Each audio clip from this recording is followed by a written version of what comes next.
কক্সবাজার সংলগ্ন বাংলাদেশ মিয়ানমারের সীমান্তবর্তী এলাকা বান্দরবনের নাইখংচুরি পয়েন্টে প্রতিনিয়ত ঘটছে মাইন বিস্ফোরণের ঘটনা।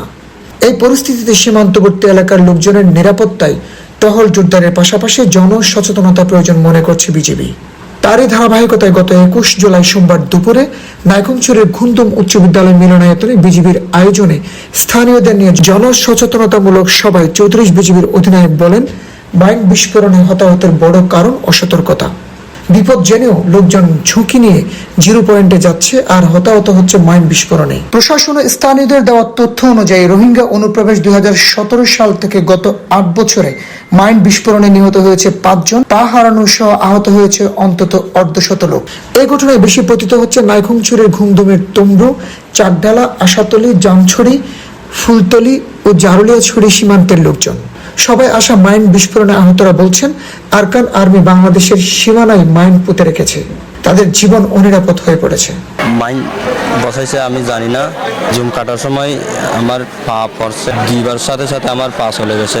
বাংলাদেশের অভ্যন্তরে ওরা আরকান আর্মি মাইন বসে যাচ্ছে, তখন আমার খামারে গরু ছিল, গরু নিতে গিয়ে ওই যে মাইন পা রাখে মাইন বিস্ফোরণ হয়েছিল। জিরো পয়েন্টে আমি গরু মানে ওখানে গরু গাছ আছে, আমরা গরু সাইডে দিয়ে গরু ফেরে আনতে গিয়ে মানে কি ওখানে যে মানে কাটার তারে বেড়ার এই পাশে ওখানে মাইন ফুটিয়ে দিয়েছে, আমরা জানি না। এর আগে তো মানে ভালো ছিল, হঠাৎ করে ওখানে গেছি গরু ফেরার আনতে, ওখানে মানে মাইন বিস্ফোরণ হয়েছে আর কি।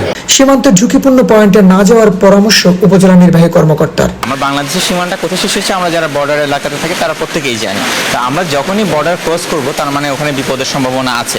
আর আমরা যেহেতু দেখতে পাচ্ছি যে ইদানিং সময় মাইন বিস্ফোরণের ঘটনা অহরহ ঘটছে, ওপারে গেলেই যেহেতু আমাদের মাইন বিস্ফোরণের একটা সম্ভাবনা থেকে থাকে, সেজন্যই আমি বলেছি তাহলে আমরা প্রত্যেকেই জানি ওই পারে গেলে আমাদের বিপদের সম্ভাবনাটা থাকে, তাহলে আমরা জেনে শুনে কেন আমরা বিপদের দিকে যাব। বিজিবির পক্ষ থেকে প্রতিনিয়ত সতর্ক করার পরেও স্থানীয় লোকজন ঝুঁকিপূর্ণ অবস্থায় যাচ্ছে। এই হতাহতের দায়ভার কে নেবে? সুতরাং সতর্কতার বিকল্প নেই বললেন 34 বিজিবির অধিনায়ক।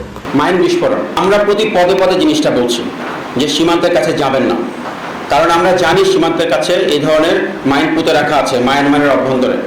আমরা কেন যাচ্ছি? যে ছেলেটা আজকে তার পা হারালো, সে সারাটা জীবন সাফার করবে, কষ্ট করবে। এই কষ্টের দায়ভার কার? আমি সবাইকে বলে রেখেছি যে যখন যেইভাবে পাবেন বুঝাবেন, সীমান্তের কাছে যাওয়া যাবে না।